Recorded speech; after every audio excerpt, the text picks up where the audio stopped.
54페이지입니다. 차선의 이론 볼게요. 차선의 이론은 차선이 있나요, 없나요? 차선은 없죠. 뭐만 있죠? 최선만 있습니다. 그래서 이런 거죠.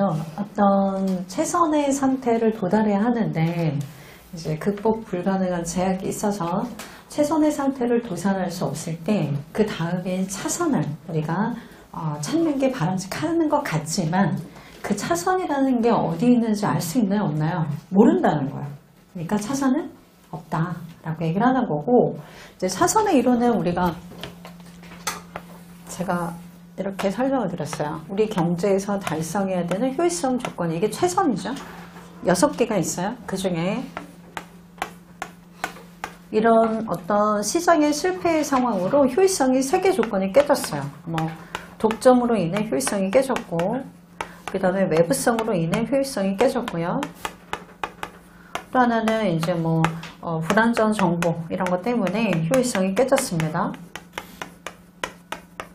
그래서 이제 정부가 개입을 하는 거죠. 그래서 얘를 P = MC가 되도록 독점을 규제합니다. 그래서 효율성을 만족했어요. 여전히 이 둘은 효율성을 깨트리는 상황입니다. 그러면 우리가 보기에 얘는 3개가 깨졌고 얘는 2개가 깨졌으니까 얘보다는 얘가 나은 거 아니냐, 이게 차선 아니냐라고 생각할 수 있지만 그렇지 않다라는 얘기죠. 하나라도 깨져버리면 2개 깨지든 3개 깨지든 어떤 게 더 나은지 알 수 없다. 그러니까 차선은 없다. 이런 얘기죠.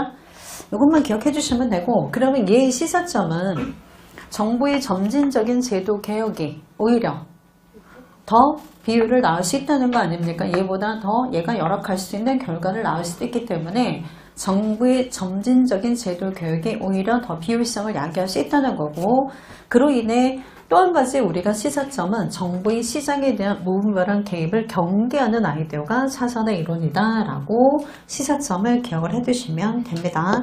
얘도 그냥 요약 정리 보시면 포인트에 차선은 없다, 최선만 있다고요. 시사점에 보시면 첫 번째 점, 점진적인 제도 개혁 시 사회위생을 증가시킨다는 보장이 없고요.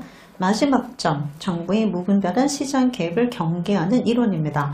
그 위에 노트 표시를 보시면 기존의 조세가 부과되고 있는 상황에서 새로운 조세의 도입이 경제 전체의 비율을 감소시킬 수도 있다라는 게 소주 맥주의 사례입니다. 기억나세요? 소주 시장과 맥주 시장과 소주 시장이 있는데 맥주 시장에 과세를 합니다. 그럼 비효율이 나타나죠? 그래서 소주 시장에 또 한 번 과세를 하게 되면 여기도 비율이 나타납니다. 그러니까 하나 깨진 게 아니라 2개가 깨졌죠. 근데 두자가 대체제 관계라면 소주 시장의 수요가 어디로 옮겨가냐? 맥주 시장으로 옮겨가는 과정에서 초과 부담이 줄어들 수도 있다는 얘기죠. 그러니까 한 시장의 과세보다 두 시장의 동시에 과세가 오히려 초과 부담을 낮출 수 있는 그런 우리가 사례를 뒤에서 초과 부담 파트에서 배운 적이 있습니다. 그걸 설명하고 있는 아이디어예요. 기억 안 나시죠? 근데 소주 맥주는 기억이 나지 않습니까? 우리 애들 마시던 거니까. 그것도 기억이 안 납니까? 그 옆에다 써주세요. 소주 앤드 맥주.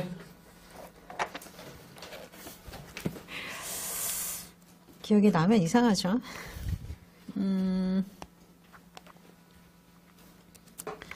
그 아이디어는 나중에 421페이지라고 써두세요. 그냥 거기서 다시 한번 확인하게 될 겁니다. 421페이지를 쓰신 김에 한번 와보시겠어요?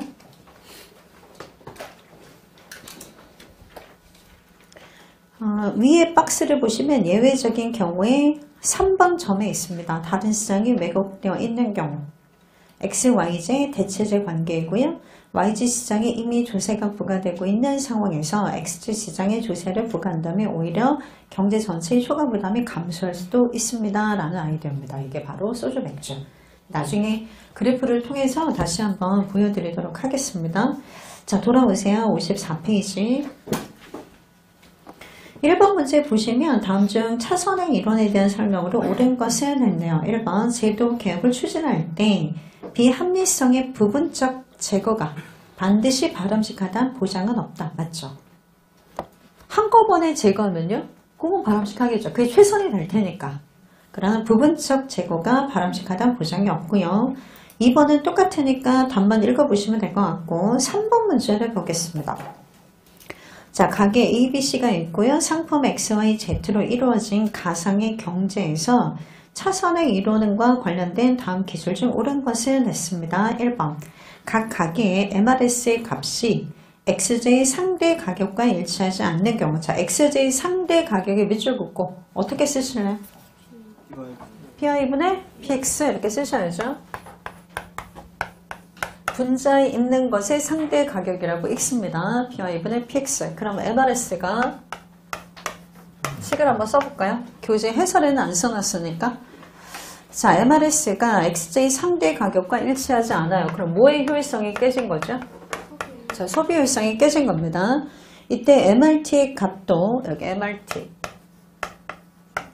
XJ 상대 가격과 일치하지 않는 것이 더 효율적인가요?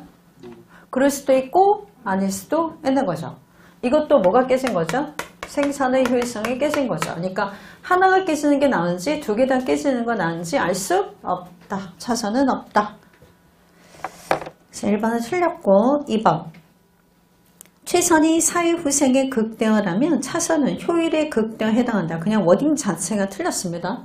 최선은 사회후생 극대화는 맞는데 차선이 효율 극대화는 아니죠. 차선은 없습니다. 3번. 만약 X, Y 산업에 어쩔 수 없이 비효율이 존재한다면 가능한 대로 Z 산업에서라도 효율을 유지하는 것이 최선은 아니지만 차선은 된다. 그럼 다 틀렸죠. 차선은 없다. 이렇게야 맞아요. 4번. 만약 XJ 산업에 어쩔 수 없이 비효율이 존재한다면 한 산업이 지금 왜곡이 발생한 겁니다. 가능한 대로 여타 산업에서라도 효율을 유지하는 것이 최선은 아니지만 차선은 된다. X. 차선은 없다. 없다. 차선이 있다 또는 차선이 된다. 그러면 다 틀려요. 5번. 만약 X산업에 어쩔 수 없이 비율이 존재한다면 여타 산업에서 비율을 선택하는 것이 오히려 사회후생을 높일 가능성이 있다. 그러니까 맞죠. 반드시 높인다. 그건 또 아니죠. 한 산업이 비율이 발생하면 다른 산업이 비율일 때 둘 다 깨질 때 효율성이 또 높아질 수도 있어요. 그러니까 차선은 없는 거죠. 그래서 5번이 맞는 표현. 자, 됐습니다.